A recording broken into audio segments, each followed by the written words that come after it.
Good. So what I'm going to talk with you about today is about how culture impacts on the performance of a team. I do a huge amount of work with managers, sales leaders, teaching them and working with them on how to make their teams more impactful and more effective. And now I'm absolutely certain that anyone here who's been on any kind of management training will be really familiar with lots of different leadership techniques, ideas about the kind of leadership behaviours that motivates teams. These are leadership practices that we all have some experience and knowledge of, typically, if we've worked in the management environment. What typically tends to be missing, in my opinion, from a lot of the good leadership work that people do, is this idea of creating culture. Is this idea of creating an environment in which people can thrive. When we're leaders, we tend to look at ourselves, we tend to look at our behaviours, our techniques, our practices, and we let that dictate how effective we are. But actually, a massive amount of the work that I do is about creating culture for success.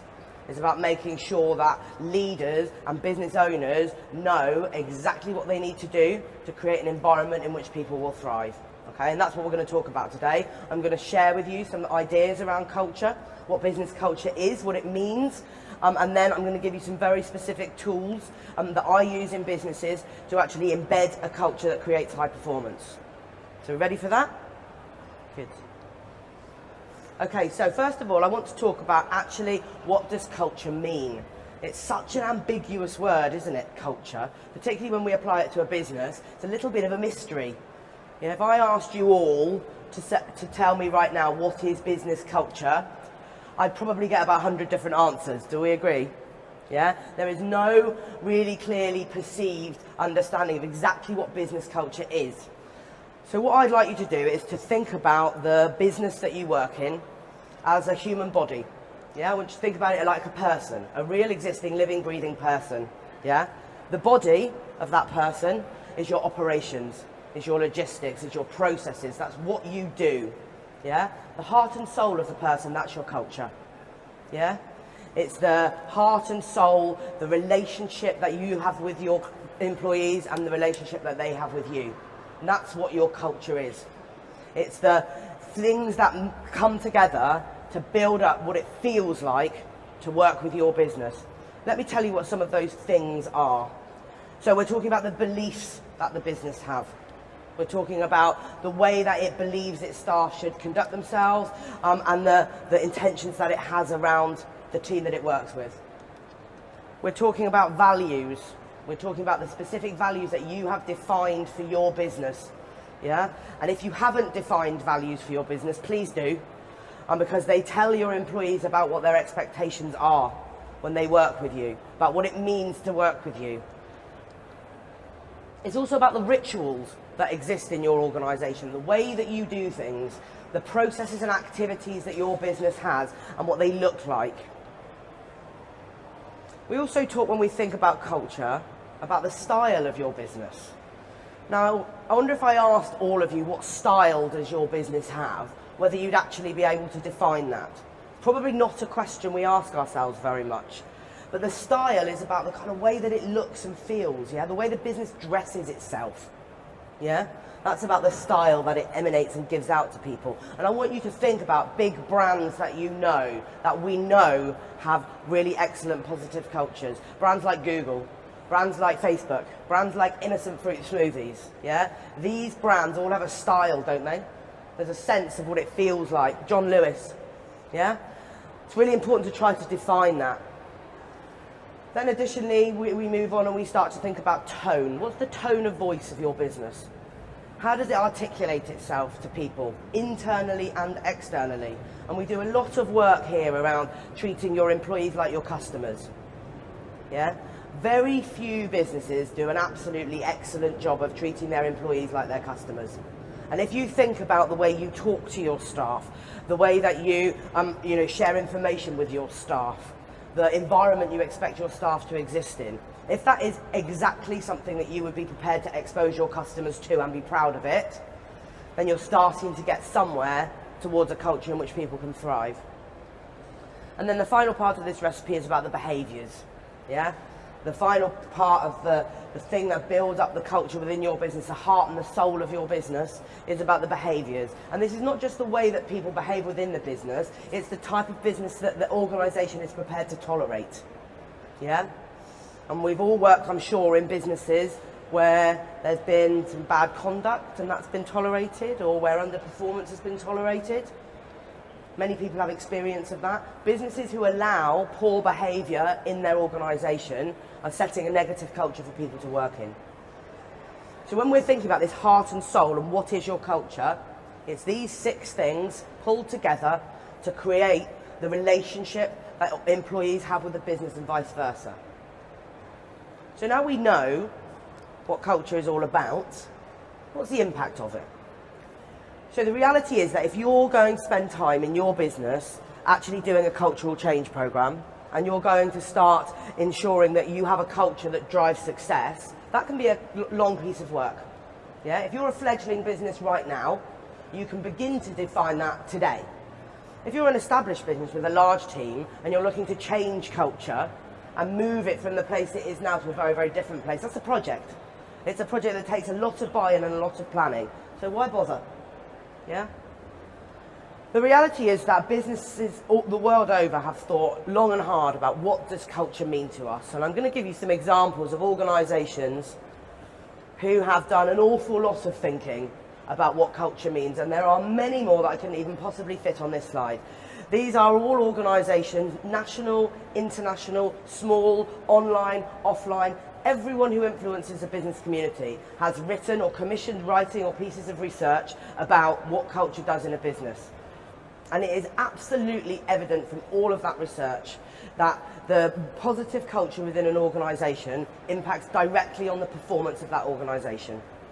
Businesses who have cultures in which people are happy to exist have not only high performance, they have great staff retention, they're able to acquire talent much more effectively. Yeah? Successful people want to work in a place that nurtures them. So building a positive culture is absolutely fundamental to having a successful business. What we know from all of this research is that the motivation for why we do a task directly impacts on the outcome and the success of that task. And we know that the why we do it, the reason that compels us to do a piece of work, absolutely dictates how well done that piece of work is. And we know as well that there are 3 key motivators for us to deliver high quality work, and they are play, purpose and potential. And I want to talk to you about those 3 things. If we are delivering our piece of work for a play motivator, we're doing it because we absolutely love doing it. Yeah? We really enjoy doing that piece of work. And some people might say teachers, for example, certainly a happy, successful teacher, they're often motivated by play. They love doing what they do. Yeah? It's very exciting work for them and they enjoy their days. People who are motivated by play will deliver you strong outcomes. The second motivator, the purpose motivator. That's a motivator where someone is very engaged with the outcomes. Yeah? That is when someone does a piece of work because they do it with purpose, they do it because they believe they add value by delivering that piece of work. And you may say that there's vocational activities such as bereavement counselling, those type of pieces of work. There's a huge level of satisfaction in doing that work. Not necessarily a play motivator. Those people mightn't say that they thoroughly enjoy and have fun doing what they do, but they're motivated by purpose because they know they add value. And then the final motivator is the potential motivator. And that is when we do a piece of work because we know it's going to take us somewhere or get us something that we really want in our life. A promotion, an enhanced skill set, a pay rise. We know that doing that thing right now will get us something that we really want in the future. And those are the 3 motivators that will guarantee a positive outcome and a good quality piece of work. And businesses that are clever about creating their cultures, create a culture where people work for one or ideally all of those reasons. I'm incredibly lucky. I'm motivated by all 3 of those things in my job. I absolutely love what I do. I believe it adds value and I know it's going to take me to the career place that I want to end up in. And because of those 3 things, I believe that's why my business is successful. because I have those motivators, so the quality of the work that I'm able to deliver is better. Can everyone recognise that without those motivators, there's very little reason to invest in doing your best? So, when I'm working with businesses to help them understand how to build a really high-performing culture, I'm helping them to understand how they can create those motivators in their organisation. Let me talk to you about how. So we call this the Elate Your Teams process, for very obvious reasons. It'll take a branding genius to think that one up. We have a recipe that I've devised when I work with organisations, a 4-ingredient recipe that are the 4 ingredients to cultural success. And what they are looking to do is to bring about total motivation. Whether that's for play, purpose or potential, depends on the business, depends on the individual. But we're looking to create an environment in which we have total motivation for everyone who works within it. And the 4 areas that we look at to identify whether a business is delivering an environment that will allow that are, number 1, functional surroundings. Yeah? So we need to make sure that the individuals in your team have a place and an environment that they can work in that's fit for purpose. Second area is consistency of expectations. Do I know what I'm doing and do I know what I'm getting when I work with the business? Thirdly, we look at community and acceptance. We look to understand whether there's the right type of team integration within the business in order that a person can thrive. And the 4th building block, really, of this cultural piece is respect and engagement. Yeah? So I want to talk about these things in some detail now. When I'm asking businesses to do cultural reviews, or I'm working with businesses to carry one out myself, the first thing that we do is we assess where the business is currently in these areas. And if your business is 5 minutes old or 50 years old, this is still an activity that you can do. Think about these building blocks and understand how are you delivering.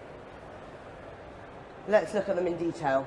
So how would we do this cultural assessment? Let's first think about the kind of things you need to consider. So, functional surroundings. One of the really interesting things to think about here is about the difference between your home and your workplace. And I want you to think about that in your head right now. I'm assuming that for almost everybody in this room, your home is a slightly warmer, more pleasant, more inviting place to be than your working environment. It's probably got much more soft furnishings and nice pictures and things surrounding you that you enjoy and aesthetically please you. Yeah? We spend more time in our workplace than we do at home, and yet our work environments are so alien from the place that we would choose to be in terms of its decor. Yeah? That's very important, because if you're in an environment that you are very, very comfortable in, you are going to perform better. So when I'm asking businesses to think about functional surroundings, yes, I'm asking them to think about, are the surroundings fit for purpose? Is the lighting correct? Is the furniture comfortable? Is the heating and cooling systems correct? Are there adequate refreshments? Are there adequate sanitary facilities? All of these basic things. But I'm also asking them to think about decor and layout and how does it look aesthetically? Yeah? Is that environment that's surrounding those individuals functional? I want you to also apply this to any external teams you have. Yeah? For your field sales teams, their vehicles, their technology, that is the surroundings that you give them. So you need to think about, where are your staff working, and is this a place that makes them feel valued? So we think sensibly about these functional surroundings. The next area of those building blocks is about consistency of expectations. What do I mean by that? I mean a lot of different things. I mean, number 1, are they being asked to do the job that they were recruited to do? Yeah? How many times have you heard of somebody, or had it even happen to you, you apply for a job, you go through the interview, you turn up, and on day 1 it's not the job you thought you were going to get? We've all heard that story, haven't we? Yeah? That lack of consistency of expectations destroys any kind of loyalty or ability to deliver effectively. So those kind of expectations are key. There's also a big piece here around clarity of communications. Our expectations set clearly of people, that people understand what they need to achieve. There's also a piece here around quality. Yeah? Are your customers being delivered exactly what they purchase in a high quality way? If your staff see that you are not delivering effectively to the end user, that degrades loyalty. Yeah, so this piece here around consistency of expectations is around stability and security. It's around, do they get paid on time? Are their expenses processed effectively? When they're told they're going to have a one-to-one, do they get it, or is it always cancelled at the last minute? This is about knowing that the company does exactly what it says it's going to do, both internally and externally. And you will be amazed, many businesses I work with will book one-to-ones with their staff and then cancel them the day before, the hour before. These sound like very, very small things, but these are all sending messages to your staff that that's not important, that you don't do what you say you're going to do. And that creates what I call a race for the bottom. Because actually, if you don't do what you say you're going to do, then neither will your staff, and so they'll start underperforming for you. Okay, the next area that we look at is community and acceptance. And this is about not just all the big stuff like do we have effective team working, and these are things that everyone is always thinking about in their business, but this idea of, do I feel like the people I'm working with acknowledge me? Am I visible? Do I get a birthday card on my birthday? Yeah, when I arrive into work, do people say good morning to me? And often when I say that, loads of people in the room laugh. Of course we say good morning. You'd be astonished. The amount of businesses that I work in, and between the hours of 8:30 and 9:30, the entire team arrive, sit down at their desks, begin their work, and there's not a single hello or good morning in the whole room. Yeah? Being recognised, being acknowledged when you are working in a business, thank yous, all those type of things, all contribute to this idea of community and acceptance. And when we normally talk about teamwork, people normally think about the big hitters like, do we do team socials? And they are important. But it's the small things that happen every single day in your business that say whether that is an environment of community and acceptance or not. And in fact, you can have a staff social every month and still not have a culture of community and acceptance in your business. So it's about the smaller behaviours and activities that you observe. Yeah, I've got one of my clients who's got the most effective culture that I've ever worked in. It's absolutely exceptional. They have whiteboards all over the office where they write celebrations for people's names. They've got a chalkboard in the kitchen where they acknowledge people's birthdays, people's children's birthdays, so people feel like they're noticed and they're acknowledged when they're there. Touches like that are really powerful. And then this final one here is about respect and engagement. So this is all the simple things that you would think about. Do we have good conduct? Do we speak to each other respectfully in a decent fashion? Do we have good HR policies? All of that kind of process stuff sits in here. There's also a big piece here around creating a culture of feedback. And I talk a lot with my clients about embedding a culture of feedback. And what I mean by that is an environment in which every time somebody excels, they are praised, and every time they underdeliver, they are corrected. Yeah? Now that kind of culture is incredibly powerful. And it's powerful not only because we need to correct underperformance, we all know that, right? It's also powerful because high performers, really, really ambitious people, really successful people want to be developed. They want to be challenged. They want to be corrected. They want that from you. Yeah, really successful people will be much more happy in an environment where they are constantly being corrected. I'll give you an example of this idea of how a culture of feedback works. I assume many people in the room can drive, right? Yeah? The best example of a culture of feedback is a driving instructor. The best one. Everyone who remembers their driving lessons, you get in the car on day one, and the chap or lady teaches you about how the gears work, yeah? Teaches you about the steering wheel, teaches you how to indicate, all of that basic stuff, yeah? Then you begin doing it. Every time you corner nicely and you change gear smoothly, they praise you, don't they? Well done, that's great, perfect, keep up the good work.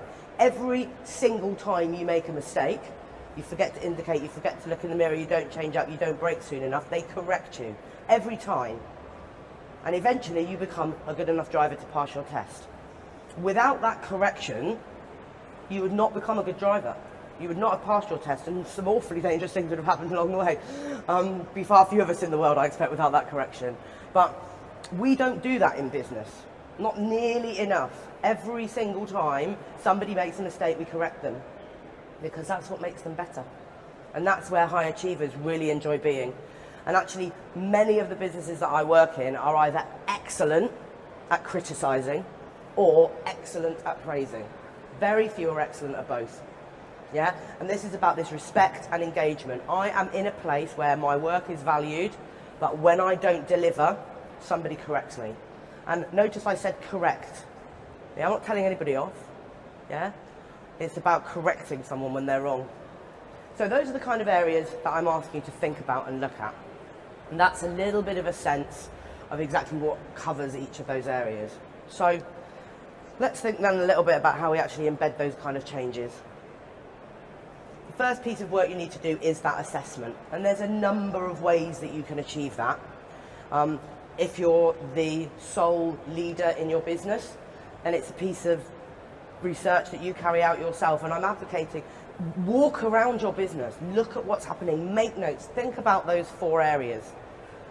Think about each of those areas and specifically what's going on in all of those things that I've just spoken about.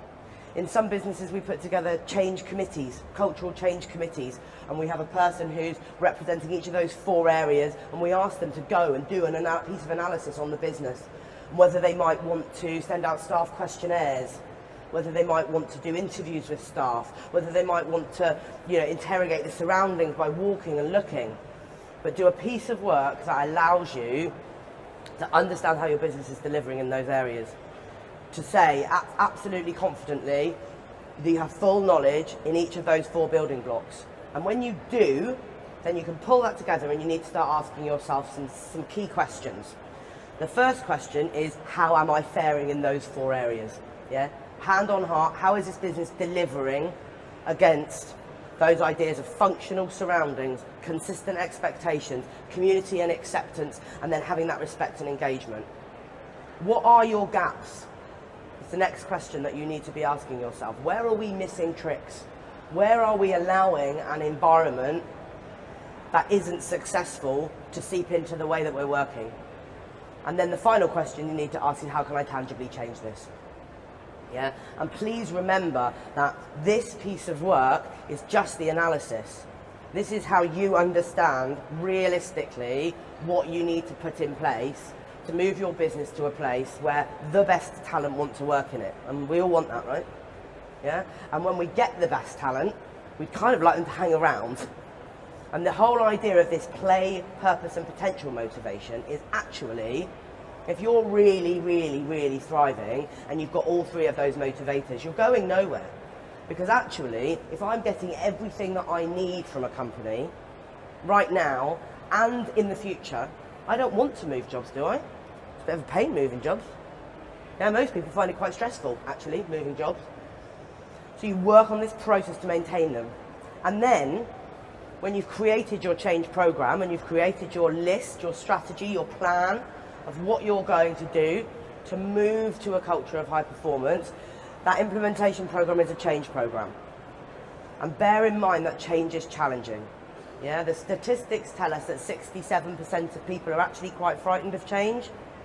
That means that you are probably one of them, law of averages says, and if you are not, some or all of the people working in your business will be one of them. So when you are looking to move your business from one culture to another, you will get resistance.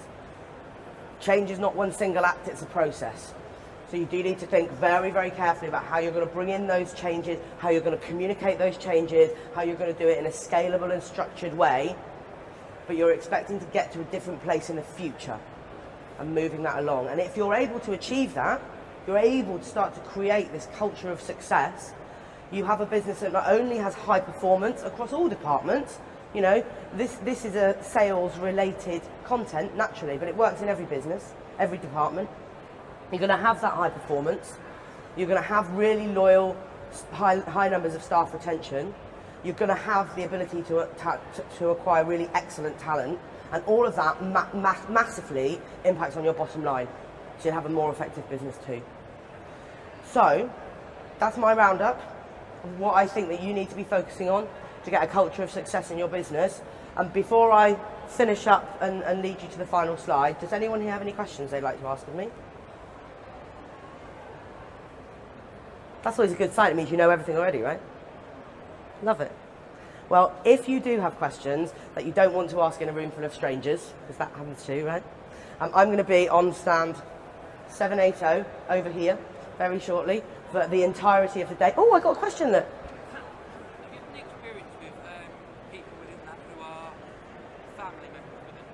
Yes. That's a brilliant question. Did everyone hear that? No. This is a question about have I ever had any experience when family members are in the business and how it can affect that. The short answer is yes. About 50% of my work is working very specifically doing cultural change programs with family businesses. It's a bit of an area of specialism for me. And there are pieces of work that you need to do prior to trying to bring about any cultural change in order to set a set of permissions and benchmarks around how things are going to work. Because what we first will do in a family environment is do some sort of breakout work with the family members to work with them to understand what roles they're going to take in this, what behaviours they're going to adopt in this, what hierarchy there's going to be within it, and get commitment and permission to act to that. And we also do a lot of work about what we call business behaviour and family behaviour. And I'm currently working with a team of 3 brothers who run quite a big business, and you know their biggest challenge is finding the ability to choose different behaviours in work than they would choose at home. You know, and silly things like, you know, bickering at the sales meetings. Now, you can bicker with your brother around the kitchen table, but you can't do that in your business. You just can't. And so there's a huge amount of work to do around chosen behaviours and getting that all in line first in order that they can drive the change. Yeah, but it's challenging, but fun. Anyone else? Yeah, please. What's the most common mistake you find businesses are making affecting their culture negatively? What's the most common mistake that businesses make that affects their culture negatively? Honestly, not creating a culture of feedback. Yeah, an environment where there is either no praise or no accountability that allows underperformance to thrive. Really, and again I see it. And most people get their head quite easily around the praise stuff. You know, we're not idiots. We all know that thanking people is a nice thing to do. Telling people well done is a nice thing to do. Doesn't happen nearly often enough in business, but we do know it logically. What people tend to feel is that culture of critique, that environment where you are constantly able to say to people, you didn't do well enough there. What I would like to have seen was this, and what I saw was this.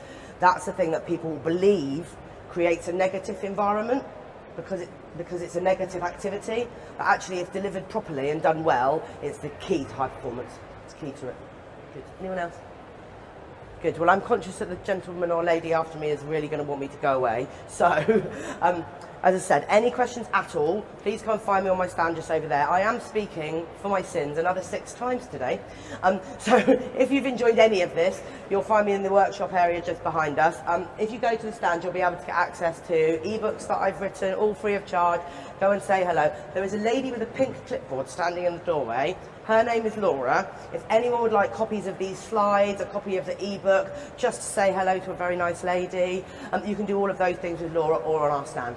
And we really, really hope you have a lovely rest of your day.